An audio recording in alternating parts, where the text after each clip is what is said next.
দুইটা পায়ে দিতে দেরি মাথার মগজ টকবক টকবক করে উতরাইতে থাকবে, কিন্তু মরণ হবে না। People will not die that day, মানুষ মরতে পারবে না।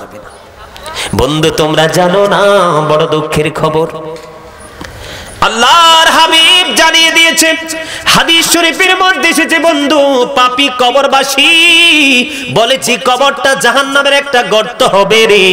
গর্তটা কেমন, তার আচরণটা কেমন বুঝাইতে চেয়েছি আপনাদেরকে।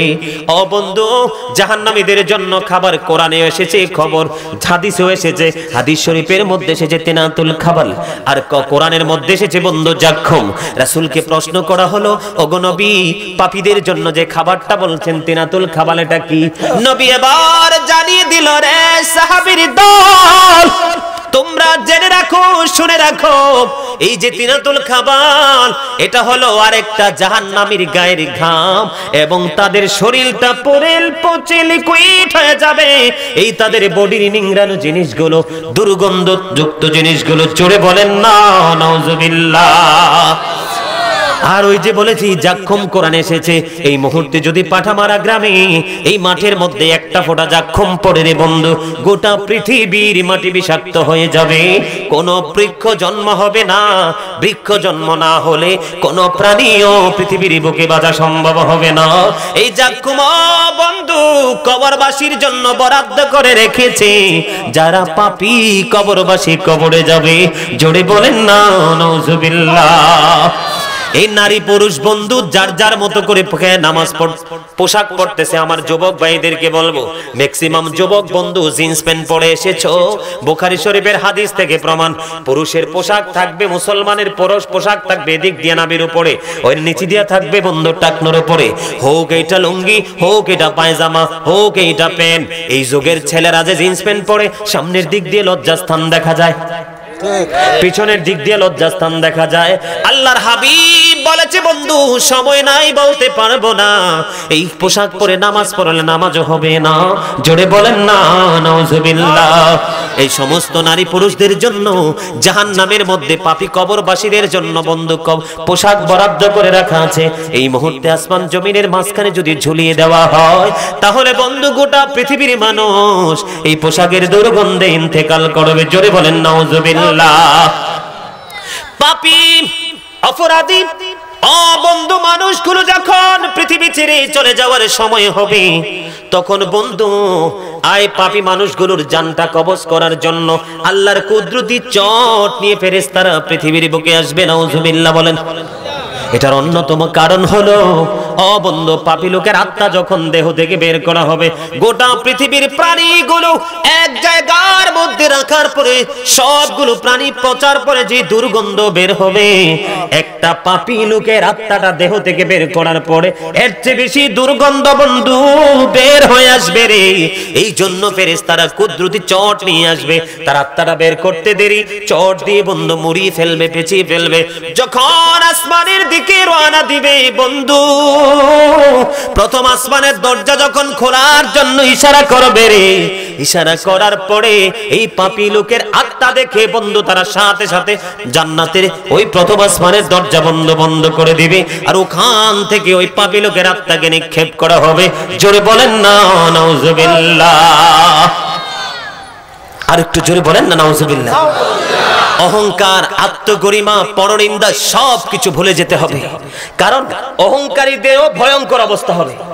তাদেরকে ছোট্ট ছোট্ট পিঁপড়ার মতো করে দাঁড় করানো হবে, অপমান তাদের চতুর্দিক দিকে আক্রমণ করে ফেলবে, বাউলাস নামক জাহান্নামের দিকে তাদেরকে টেনে হেসড়ে একবারে নিকৃষ্টভাবে নিয়ে যাওয়া হবে, জোরে বলেন না নাউজুবিল্লাহ।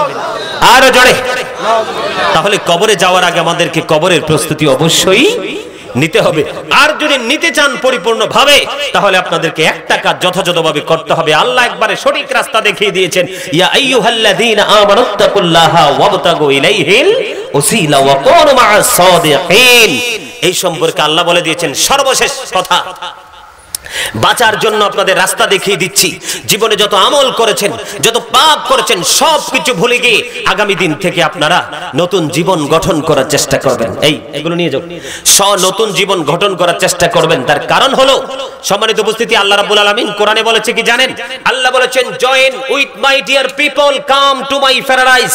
আল্লাহ বলেছেন, join with my dear people, আমার প্রিয় লোকেদের সাথে যুক্ত হও, কাম টু মাই প্যারাডাইস, আমার জান্নাতে চলে আসো। ফাদখুলি ফি ইবাদি ওয়াদখুলি জান্নাতি।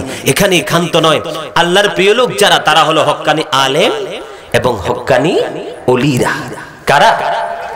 হক্কানি আলেম এবং হক্কানি ওলিরা। এটাকে আমি বলছি? ইন্নামা ইয়াখশাল্লাহু মিন ইবাদিহিল উলামা। আল্লাহ বলেছেন, বন্ধুরে আমার দিকে তাকান। আমরা দেখি আলেমরা মরলেও কাপন পরায়, ঠিক না? আল্লাহর ওলি মরলেও কি পরায়? কাপন পরায়, তাকে কবরে রাখে। কি রাখে? কবরে রাখে। কিন্তু ভিতরেরটা তো জানেন না। তাকে যখন কবরে রাখা হয়, ওই জাহান্নামীদের জন্য যেরকম খাবার আছে না, বললাম না? কথা কি মনে নাই? পাপী যারা কবরে যাবে তাদের জন্য জাহান্নামে অভিশপ্ত খাবার আছে, ঠিক জান্নাতীদের জন্য তেমন খাবার আল্লাহ কোরআনে বলেছেন, ইনদা রাব্বিহিম ইউরযাকুন, দে রিসিভ ফুড ফ্রম আল্লাহ।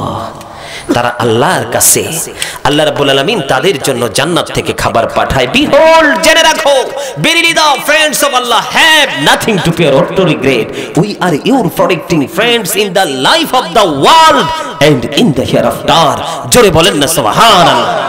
সম্মানিত উপস্থিতি, ভালোবাসাও কার জন্য? ঘৃণাও করব কার জন্য?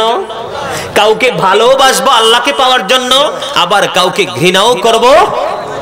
I love for Allah, I hate for Allah, হুব্বা ফিল্লাহ ওয়াল বুগদা ফিল্লাহ। ভালোবাসাও আল্লাহর জন্য এবং ঘৃণা করাও কার জন্য? আল্লাহর জন্য। সম্মানিত উপস্থিতি, আল্লাহ যেন আমাদের সবাইকে আল্লাহর হাবিবের কথা মেনে চলার তৌফিক দান করে, কবরের কথা স্মরণ করে চলার তৌফিক দান করে। সকলে বলুন আমিন। আর একটু মহব্বতে বলুন আমিন। এই বলে আমি আমার সংক্ষিপ্ত আলোচনা শেষ করে দিচ্ছি। আপনারা আমার আলোচনা যদি কষ্ট পেয়ে থাকেন, আল্লাহর হস্তে ক্ষমা করে দিবেন। আর যদি ভালো লেগে থাকে, আমল করার চেষ্টা করবেন। সুদ, ঘুষ, অন্যায়, অত্যাচার, জুলুম, ব্যভিচার, যত ধরনের নোংরামি আছে, সব কিছু থেকে যেন আল্লাহ আমাদেরকে বেঁচে থাকার তৌফিক দান করে। সকলে বলুন আমিন। এই বলে আমি আমার সংক্ষিপ্ত আলোচনা শেষ করে দিচ্ছি। সম্মানিত, দয়া করে কেউ যাবেন না, প্লিজ, দয়া করে কেউ যাবেন না। বসেন বসেন বসেন। হুজুর কোথায়? কতক্ষণ লাগবে? আসতে বলেন, কারণ আমার প্রায় 1.5 ঘন্টা হয়ে গেছে। আমি 1.5 ঘন্টার উপরে এমনিতে আলোচনা করি না, কারণ প্রতিদিন ওয়াজ করতে হয়। খাবারের অনিয়ম, ঘুমের অনিয়ম, সবকিছুর অনিয়ম। তারপর আপনাদের দোয়া, আল্লাহ রাব্বুল আলামিন স্বাস্থ্য ভালো রাখছে বিদায় দৌড়াইতে পারে। সম্মানিত উপস্থিতি, উনি আস্তে আস্তে আমি আপনাদেরকে আমার লেখা একটা গজল শোনাই, শুনবেন সবাই? ওগো নবীজি, কেমন করে বলো তোমায় দেখি। ওগো নবীজি, কেমন করে বলো তোমায় দেখি। আছো তুমি ওই মদিনায়, সঙ্গে নিয়ে 2 প্রেমিক সাথী। কেমন করে বলো তোমায় দেখি। বলেন ওগো নবীজি, কেমন করে বলো তোমায় দেখি। ওগো নবীজি, কেমন করে বলো তোমায় দেখি। দেখার আশা আমার মনে পুষে রেখেছি অনেক আগে। পাই যদি গো নবী তোমার দিদার, শীতল হবে মোর 2টি আঁখি। কেমন করে বলো তোমায় দেখি। বলেন তাকবীর দেন, নারায়ে দেন, মারহাবা বলেন।